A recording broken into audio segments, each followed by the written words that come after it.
Elite Group వారి Ixora 2.5, 3 and 3.5 BHK ultra luxurious apartments JNTU Hyderabad. మరిన్ని వివరాలకి ఈ కింద నంబర్ని సంప్రదించండి. నిన్న రాత్రి కురిసినటువంటి వర్షం వల్ల ఈ తోర్నాల గ్రామంలో కొనుగోలు కేంద్రంలో ఉన్నటువంటి వడ్లు అప్పటి వరకు ఎండినటువంటి వడ్లు నైట్ తడవడం జరిగింది. వాటిని ఈరోజు పరిశీలించడం జరిగింది. పరిశీలించిన తర్వాత రైతుల సమస్య ముఖ్యంగా ఏంటంటే లారీలు సరిగా రావట్లేదు అని చెప్పి రైతులు మా దృష్టికి తేవడం జరిగింది. వెంటనే మా ఉన్నతాధికారులతో మాట్లాడి లారీల సమస్యను కూడా పరిష్కరించడానికి ప్రయత్నం చేశాము. ఈరోజు ఈ గ్రామానికి 3 లారీలు సాయంత్రం కల్లా వస్తాయి. అదేవిధంగా రైతులకు కూడా రిక్వెస్ట్ చేసింది ఏంటంటే ఈ తడిసినటువంటి వడ్లు కొద్దిగా సాయంత్రం వరకు ఎండబోసి సాయంత్రం వరకు పూర్తిగా లోడ్ చేసేసి పంపించే ఏర్పాట్లు చేస్తున్నాం. సిద్దిపేట నియోజకవర్గంలోని సిద్దిపేట రూరల్ మండలంలో తోర్నాల గ్రామంలో నిన్న సాయంత్రం అకాల వర్షంతో చాలామంది ఐకేపీ సెంటర్లో ఏదైతే ఒడ్లు ధాన్యం తీసుకొచ్చారో ఎంతో మంది రైతుల ధాన్యాలు ఈరోజు వర్షానికి తడిముద్దయిపోయినాయి.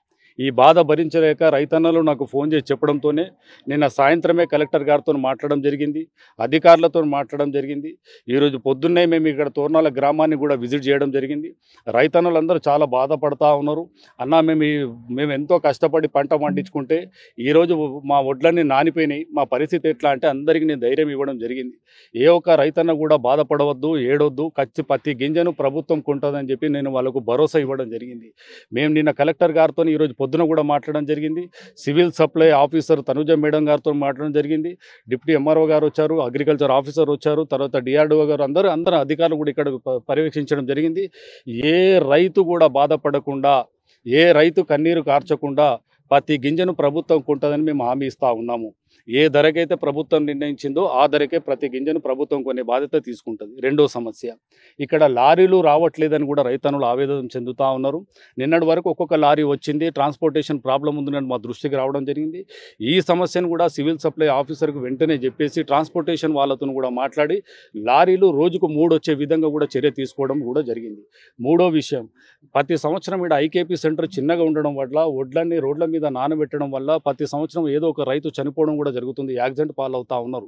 అలాంటి ఘటన మళ్ళీ జరగకుండా ఇప్పుడే ఇక్కడ ఉన్నటువంటి అధికారులతో మాట్లాడేసి ఇంకా 2 ఎకరాల ఐకేపీ సెంటర్కు ఇక్కడ ఉన్న జాగను పర్యవేక్షించమని మేము ఆదేశాలు కూడా ఇవ్వడం జరిగింది. దానికి కూడా అధికారులు చక్కచక్కగా ముందుకు పోయి వాళ్ళ సర్వేను కూడా పంపించి ఐకేపీ సెంటర్ గురించి ఇంకా 2 ఎకరాల జాగను కూడా చూడడం జరుగుతూ ఉంది. ఇలా ఏ ఒక్క రైతు కూడా కాంగ్రెస్ ప్రభుత్వంలో బాధపడొద్దు, కన్నీరు పెట్టొద్దనే ఆశతోనే రేవంత్ రెడ్డి గారి పాలనలో రైతన్నులు సంతోషంగా ఉండాలనే ఉద్దేశంతోనే మేము ఈ కార్యక్రమాన్ని చేపడతా ఉన్నాం. ఇది అకాల వర్షం అనేది అనుకోకుండా జరిగిన వర్షం. దీన్ని కూడా రైతన్నులు బాధపడొద్దని మేము వారికి భరోసాగా నిలబడాలని కాంగ్రెస్ పార్టీ శ్రేణులంతా మేము ఈరోజు మా సిద్దిపేట రూరల్ మండలంలో ఉన్నటువంటి కాంగ్రెస్ పార్టీ నాయకులమంతా కలిసికట్టుగా రైతన్నులకు అండగా భరోసాగా నిలబడడానికి మేము అధికారులతో సమన్వయం చేసి ఈ కార్యక్రమాన్ని చేపడతా ఉన్నాం. దీంతో పాటు సిద్దిపేట నియోజకవర్గంలో చింతమడకలో కూడా పంట నష్టం జరిగిందని తెలిసింది. దీని తర్వాత చింతమడక గ్రామానికి కూడా వెళ్తాం. ఇంకా ఏ మండలంలో కూడా జరిగినా కూడా ప్రతి రైతన్నలకు నేను చేతులు జోడించి ఒకటే కోరుతా ఉన్నా, ఏ రైతు కూడా బాధపడకండి, ప్రతి గింజను ప్రభుత్వం కొంటుందని పదే తెలియజేస్తాం. మరిన్ని వీడియోస్ కోసం ఛానల్ ని సబ్స్క్రైబ్ చేయండి. లేటెస్ట్ అప్డేట్స్ కోసం వాట్సాప్ ఛానల్ ని ఫాలో అవ్వండి. ఆ లింక్ డిస్క్రిప్షన్ లో ఉంది.